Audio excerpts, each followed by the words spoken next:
नमस्कार, मैं हूं युगल किशोर और आप देख रहे हैं एचपी 24/7।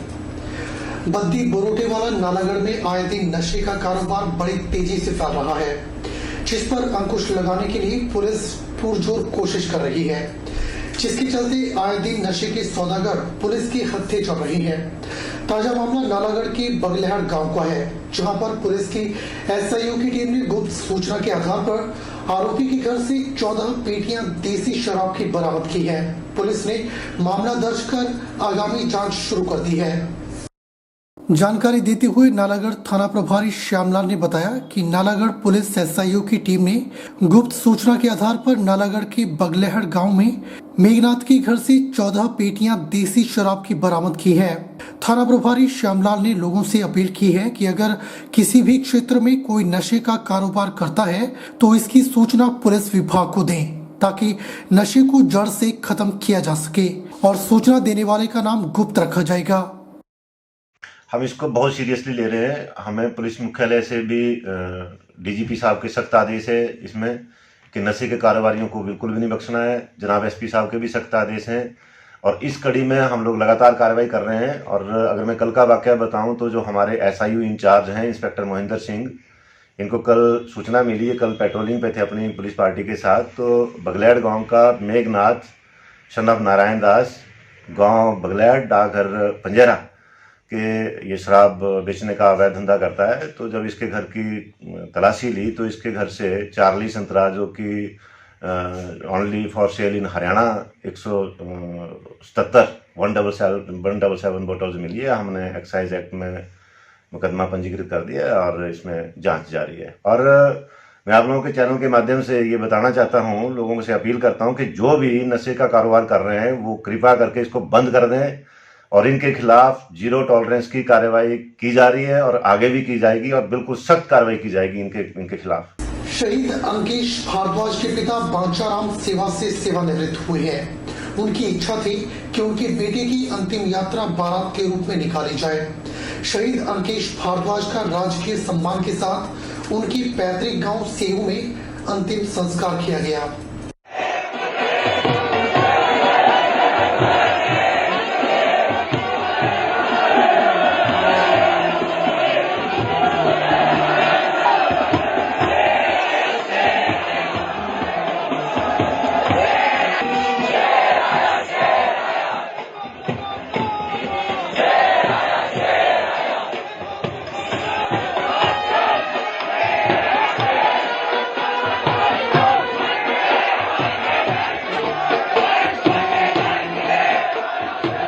अरुणाचल प्रदेश हिमस्खलन में शहीद हुए बिलासपुर जिले के सेऊ गांव के शहीद जवान अंकेश भारद्वाज का पार्थिव शरीर 6 दिनों के बाद उनके पैतृक गांव पहुंचा।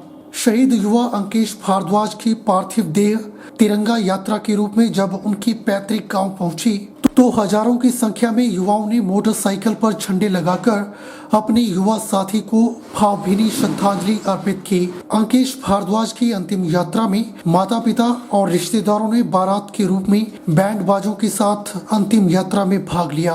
अंकेश के पिता फौज से रिटायर हैं। चाचा, ताया, इसके अलावा 2 चचेरे भाई सेना में सेवाएं दे रहे हैं। वहीं शहीद की अंतिम यात्रा बैंड बाजे के साथ निकाली गई, जिसके बाद राजकीय सम्मान के साथ शहीद के पार्थिव शरीर का संस्कार किया गया।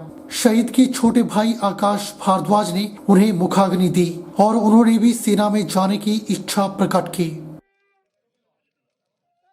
मैं इस टाइम अत्यंत खुश हूँ।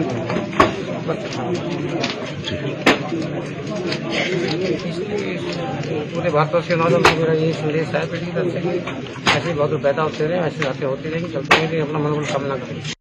2 दिन के बीच में बॉडी पहुंच जाती। वहां से शेला टॉप आना था। शेला टॉप में जब जहाज बैठा तो वहां पे मौसम पैक हो गया। ये बॉडी फिर वहीं रही। वहां से लोगों ने उठा के इसको यूनिट हेडक्वार्टर तक पहुंचाया। आगे देखा तो फिर जो है एक बार फिर मौसम पैक हो गया तो यूनिट से भी इनको कानवाई में आना पड़ा।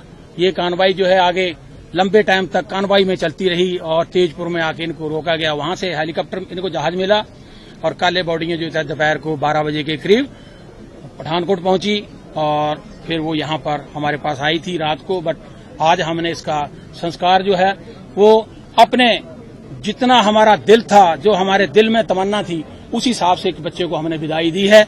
और मैं आशा करता हूं कि ये बच्चा अगले जन्म भी जाके जो है वो किसी देश के लिए या किसी भारत के किसी हिस्से के लिए काम आए, जो हमारे लिए एक श्रद्धांजलि है। और हम चाहते हैं कि हमें कहीं न कहीं देश की सेवा करने का मौका मिले। बिलासपुर से हैं और इनका परिवार भारद्वाज जी हैं और ये बहुत ही होनहार बेटा था। इनके पिताजी भी बहुत ही ईमानदार थे। इन्होंने ईमानदारी के साथ ही काम किया और आज तक आगे भी इन्होंने परिवार को इसी तरह दिशा निर्देश दिए हैं। सरकार की ओर से निश्चित मापदंड हैं, उसके अनुसार जो है शहीद परिवार को सरकार जो है वो सहायता करती है। उसमें राशि के रूप में भी है और परिवार में अगर नौकरी की आवश्यकता है तो नौकरी भी दी जाती है। तो उसके लिए माननीय मुख्यमंत्री श्री जयराम ठाकुर जी स्वयं उसकी घोषणा करेंगे। सर्दी के मौसम में लोक निर्माण विभाग को बारिश और बर्फबारी से करोड़ों रुपए का नुकसान हुआ है। भारी बर्फबारी से जहां एक तरफ सड़कों को नुकसान हुआ है, तो वहीं दूसरी तरफ भारी बर्फबारी से मार्ग भी 2-3 दिन तक बंद रही। बर्फबारी से प्रभावित सभी मार्गों को लोक निर्माण विभाग ने खोल दिया है। चंबा मंडल के कई संपर्क मार्ग सर्दियों के मौसम में प्रभावित हुए थे, लेकिन लोक निर्माण विभाग की टीम ने साथ साथ ही मार्गों को खोलने का कार्य भी किया। लेकिन सर्दियों के मौसम में चंबा मंडल को करोड़ों रुपए का नुकसान हुआ है। चंबा मंडल के अधिशासी अभियंता जीत सिंह ठाकुर ने मीडिया से बातचीत करते हुए बताया कि भारी बारिश और बर्फबारी से कई संपर्क मार्ग बाधित रहे, क्योंकि जनवरी-फरवरी महीने में भारी बर्फबारी से चंबा, खजियार और जोत मार्ग काफी प्रभावित हुआ था और 3 दिन तक मार्ग बंद रहा। हालांकि हमने अपनी मशीनरी के माध्यम से उक्त मार्ग को 3 दिन में बहाल किया। लोक निर्माण विभाग मंडल चंबा के अधिशासी अभियंता जीत सिंह ठाकुर का कहना है कि जनवरी और फरवरी महीने में भारी बारिश और बर्फबारी से लोक निर्माण विभाग के कई संपर्क मार्ग बंद हुए थे, जिन्हें समय रहते खोल दिया गया। लेकिन चंबा जोत मार्ग 3 दिन से बंद रहा था और उसे भी खोल दिया गया है। लेकिन इस बर्फबारी से 13 करोड़ रुपए का नुकसान सड़कों को हुआ है, जिसकी रिपोर्ट बनाकर उच्च अधिकारियों को भेज दी गई है और जैसे ही पैसा स्वीकृत होता है सड़कों की मुरम्मत करवाई जाएगी। अबाउट 13 करोड़ के आसपास जो है लगभग हमारा जो है टोटल जो लॉसेस हुए थे, उसमें कई जगह जो हमारे रिटेनिंग वॉल्स जो है वो परमानेंटली जो है वो रोड जो है वो कम्प्लीटली वॉश होने के बाद उनको परमानेंटली जो है लगाना पड़ेगा। इसके साथ साथ कई जगह जो हमारी ब्रेस्ट वॉल जो है वो डैमेज हुई है और बहुत से जगह ऐसे है कि जहां पर रोड क्रस्ट जो है उसको इस बर्फबारी में और मशीनरी के डिप्लॉयमेंट से उसको डैमेज हुआ है। तो वो रिपोर्ट जो हम लोगों ने उच्च अधिकारियों को फंड्स जो अरेंज करने के लिए डिप्टी कमिश्नर साहब को भी हम लोगों ने भेजी हुई है। तो जैसे ही फंड्स वगैरह अरेंज होंगे तो हम लोग जो है युद्ध स्तर पर जितने भी जो हमारे डैमेजेस हुए हैं उनको रिस्टोर करने का प्रयास करेंगे। सोशल मीडिया पर मारपीट का एक वीडियो वायरल हो रहा है, जिसमें 5-6 लड़के एक साथ मिलकर एक लड़के को पूरी तरह से पीट रहे हैं। बताया जा रहा है कि यह वीडियो मंडी शहर के पडल मैदान का है, जहां दिन के उजाले में 5-6 लड़के एक साथ मिलकर एक लड़के को लातों और घूंसों से पीट रहे हैं। रहन में 15 करोड़ रुपए की लागत से सीवरेज योजना का निर्माण कार्य करवाया जा रहा है। इसी के साथ पौंग डैम के साथ लगते गांवों को पर्यटन की दृष्टि से विकसित किया जाएगा, जिससे स्थानीय युवाओं को रोजगार मिल सके। यह बात फतेहपुर के नवनिर्वाचित विधायक भवानी सिंह पठानिया ने अपने आभार व्यक्त कार्यक्रम में खटियार पंचायत में पहुंचकर लोगों की समस्याओं को सुनते हुए कही। फतेहपुर विधायक भवानी सिंह पठानिया ने कहा कि हर क्षेत्र के हर गांव का विकास हो सके और हर गांव को सड़क व पक्के रास्तों से जोड़ा जा सके, उनका यही प्रयास है। इस मौके पर भवानी पठानिया ने लोगों की समस्याओं को सुना और कुछ समस्याओं का मौके पर निपटारा भी किया। वहीं लोगों ने खटियार पंचायत में पीने का पानी पहुंचाने पर विधायक भवानी सिंह पठानिया का आभार जताया। इस पर नबार्ड में जो है वो सीवरेज को शामिल कर दिया गया है। तो हमने भी अपने पूरे सराउंडिंग एरिया में मतलब एक इकलौता कस्बा जो रैन है उसको हमने सिलेक्ट किया है सीवरेज पाइपलाइन की लेइंग के लिए। सीवरेज ट्रीटमेंट प्लांट और वाटर ऑगमेंट की DPR है जो हमने नबार्ड को जो है फाइल करी है और कोशिश यही रहेगी कि जो रैन है वो पहला हमारा सेंटर बन जाए जिसमें कंप्लीट सीवरेज सिस्टम जो है वो अवेलेबल हो जाए।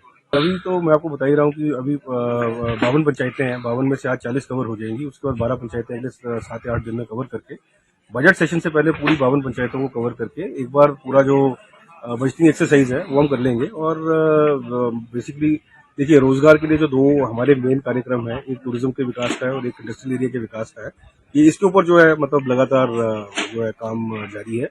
जवाली कांग्रेस पूर्व सीपीएस नीरज भारती के पक्ष में उतरी है। ब्लॉक कांग्रेस के प्रवक्ता संसार सिंह संसारी ने कहा कि पूर्व सीपीएस नीरज भारती एक सच्चे सिपाही की तरह कांग्रेस के साथ खड़े रहे हैं और हमेशा ही कांग्रेस के साथ ही रहेंगे। उन्होंने कहा कि नीरज भारती को पूर्व मंत्री सुधीर शर्मा के समर्थकों के द्वारा उकसाया गया था। मैं ये पूछना चाहती हूँ कि हमारे नीरज भारती जी अगर अपनी जमीन पर गए हैं तो इसमें क्या बात है? क्यों हमारे जो है दूसरे बीजेपी वाले हैं या कांग्रेस के सुधीर शर्मा जी हैं वो इनके ऊपर गलत निराधार आरोप क्यों लगा रहे हैं? और आप मुझे ये बताओ कि इन्होंने वहाँ पर महिलाएं इकट्ठी क्यों की हुई थी? ये कह रहे थे कि इन्होंने वहाँ उनके साथ अश्लील हरकत की है, तो हमें उसका प्रूफ बताएं। अगर ये बात सच्ची है तो हमें इसका प्रूफ बताएं। लेकिन कुछ लोग इन चीजों का फायदा उठा करके ये मन में बैठा रखे हैं कि ये नेता लड़ेंगे और भारतीय जनता पार्टी जीत के जाएगी, ये कभी होने नहीं देंगे। और मैं आपको विश्वास दिलाना चाहता हूं कि नीरज भारती जी वहां अपनी जमीन में गए, उसको देखने गए, फिर भी जाएंगे वो, उसमें कोई ऐसी बात नहीं है। धर्मशाला एक हेडक्वार्टर है, वहाँ डिप्टी कमिश्नर से काम होता है, वहाँ टूरिज्म का काम होता है, वहाँ पर और अन्य जो मसले हैं वो हल होते हैं, तो निश्चित तौर पर धर्मशाला जाना आना रहता है। इस बात की मैं ये कहना चाहूंगा आपके माध्यम से कि ये सम्मानीय नेता हमारे जो आज छोटी मोटी बातों को लेकर के आपस में मतभेद हैं, वो किसी मंच पे बैठकर ही हम सोल्व कर लेंगे। ब्लॉक कांग्रेस कमेटी धर्मशाला, ब्लॉक कांग्रेस कमेटी जवाली, इस तरह से मसलों को करने के लिए बहुत हम सक्षम हैं और ये चीजें सफल हो जाएंगी। बुलेटिन में फिलहाल वक्त हो चला है एक छोटे से ब्रेक का। ब्रेक के बाद तुरंत हाजिर होते हैं।